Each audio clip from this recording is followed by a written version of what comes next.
జై శ్రీమన్నారాయణ. నమస్కారం. దీనివల్ల సనాతన ధర్మం మీద పట్టు పెరుగుతుంది. ఏమిటది చూద్దాం.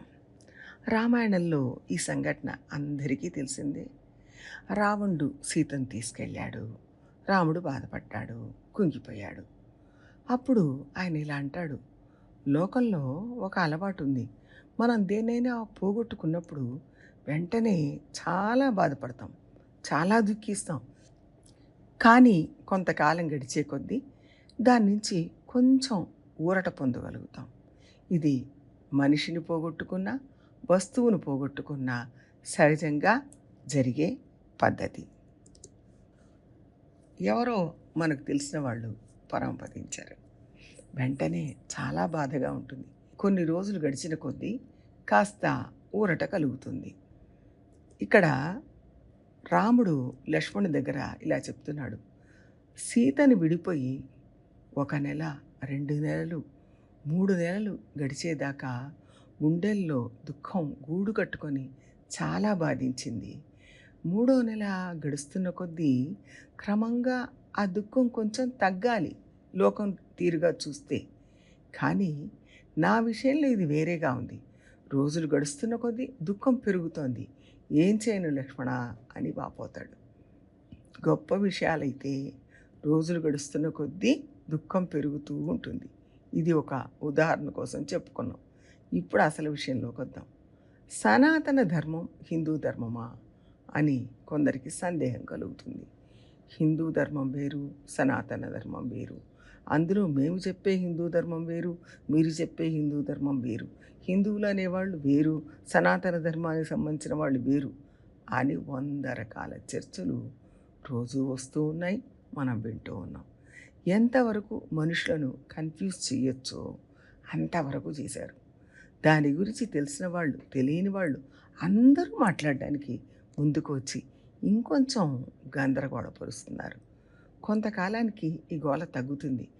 అయిపోయింది కదా అనుకుంటే మళ్ళీ ఇంకొక రకమైన ప్రశ్న మొదలవుతుంది. ఇంకొక సమస్య దొరికేదాకా కొంతకాలం ఇలాగే గొడవలు జరుగుతూ ఉంటాయి. ఇది నిరంతరం జరుగుతూనే ఉంటుంది. ఇలా ఒక సనాతన ధర్మాన్ని లోపాలు ఎత్తి చూపిస్తుంటే క్రమంగా ఆ ధర్మాన్ని అనుసరించే వాళ్ళలో ఒక మానసిక దౌర్బల్యం ఏర్పడుతుంది. క్రమంగా వాళ్ళు వాళ్ళ ధర్మాన్ని వదిలేసి దూరం జరుగుతారు. ఇతర ధర్మాన్ని స్వీకరించడం కూడా చూస్తూనే ఉన్నాం. లోకంలో ఎవరో మనకు సంబంధించిన వాళ్ళు పరంపదించారు. కొంతకాలానికి ఆ దుఃఖం నుంచి మనం బయటపడ్డాం.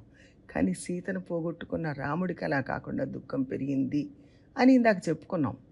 అలాగే అదే విషయాన్ని ఇక్కడ అప్లై చేస్తే సిమిలర్గా మనం దేన్ని చేపడుతున్నామో దాన్ని ఎప్పుడు తప్పుపడుతూ ఉంటే, లేక మనకు తెలిసిన వాళ్ళ గురించి ఎప్పుడు తప్పుగా చెబుతూ ఉంటే కొంతకాలానికి నిజంగానే ఇందులో లోపం ఉందేమో, మనమే సరిగా అర్థం చేసుకోలేదేమో అని కూడా అనుకుంటాం.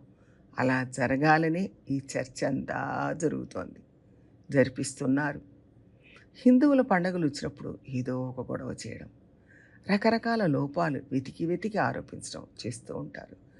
ఈ మతంలో లోపం ఉందంటే ఆ మతంలో లోపం లేదా అంటారు. ఇలా అర్థం లేని చర్చలతో గందరగోళం చేస్తారు. అది మనకు అర్థం అవుతూనే ఉంటుంది. ఎవరెవరు ఏం మాట్లాడుతున్నారు, ఏం చెబుతున్నారు, ఎందుకోసం చెబుతున్నారు అనేది అందరికీ తేటతెల్లగా తెలుస్తూనే ఉంటుంది. కానీ ఆ దోషాలు ఎత్తి చూపే వాళ్ళ ఉద్దేశం ఏమిటంటే క్రమంగా ఈ సనాతన ధర్మం మీద ఉండే విశ్వాసం తగ్గాలి, దీని నుంచి జనం బయటపడి వేరే వేరే ధర్మాలను స్వీకరించాలి. అందుకోసమే ఇవి చేస్తున్నారు. వేరే ధర్మాన్ని ఆచరించే వాళ్లకు కొన్ని ప్రత్యేక సౌకర్యాలు కల్పించడం వల్ల ఈ ధర్మాన్ని వదిలి ఆ ధర్మాన్ని స్వీకరిస్తే మంచిదేమో అనే భావన ప్రజల్లో కలుగుతుంది. క్రమంగా అదే జరుగుతూ ఉంది కూడా. అది తప్పు. ఈ ధర్మం మీద ఎవరైనా దోషం ఆరోపించారంటే ఈ ధర్మాన్ని అనుసరించే వాళ్లకు ఉద్రేకం రావాలి, కోపం రావాలి. అది దోషం కాదు అని నిరూపించాలి. వీళ్ళ ఆరోపణలు పెరిగిన కొద్దీ మన సంప్రదాయం మీద మనకు పట్టు పెరగాలి, ఆచరణ పెరగాలి, విశ్వాసం పెరగాలి. ఇలా చేయడమే దానికి సమాధానం తప్ప వాళ్ళ మాటలు ప్రతిదానికి సమాధానం చెప్పడం వల్ల ప్రయోజనం ఉండదు. ఉన్నతమైన విషయమైతే ఎంత కాలమైనా దుఃఖం తగ్గదు, దాని మీద అభిమానం తగ్గదు. అల్ప విషయాలైతే దాని మీద కాలక్రమంలో అభిమానం తగ్గుతుంది, దాని మీద పట్టు తగ్గుతుంది, మరుగున పడుతుంది. కాబట్టి ఎక్కడైనా ఉన్నత విషయాలు ఉన్నతంగానే ఉంటాయి. భగవంతుడు కానీ, సనాతన ధర్మం కానీ, మనకు ప్రియమైన మనుషులు కానీ, కృష్ణుడు కానీ ఉన్నతంగానే ఉంటారు. ఎంతమంది కృష్ణుడిని దొంగవాడు, జారుడు అన్నా కృష్ణుడి మీద మన భక్తి అభిమానం అస్సలు తగ్గదు. వాళ్ళు చెప్పిన కొద్దీ మనకి ఇంకా కృష్ణుడి మీద ప్రేమ పెరుగుతుంది, భక్తి పెరుగుతుంది, ఇంకా ఆయనకు దగ్గరగా వెళతాం. ఇది లోకం తీరు. భగవంతుడికి సంబంధించిన విషయాలు ఇలాగే ఉంటాయి. కాబట్టి ఇలా జరుగుతుందే అని మనం అనవసరంగా చర్చిస్తూ సమయం వృధా చేసుకోవాల్సిన అవసరం లేదు.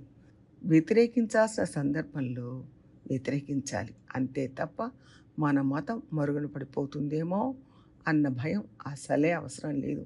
ఇంకా మనం ఒకళ్ళకొకళ్ళు దగ్గరవుతాం, దాని మీద పట్టు పెరుగుతుంది, ఆచరించే వాళ్ళ సంఖ్య పెరుగుతూ ఉంటుంది. ఈ విషయాన్ని మనం గమనించాలి, అర్థం చేసుకొని ఆచరించాలి. ప్రయత్నం చేద్దాం. జై శ్రీమన్నారాయణ.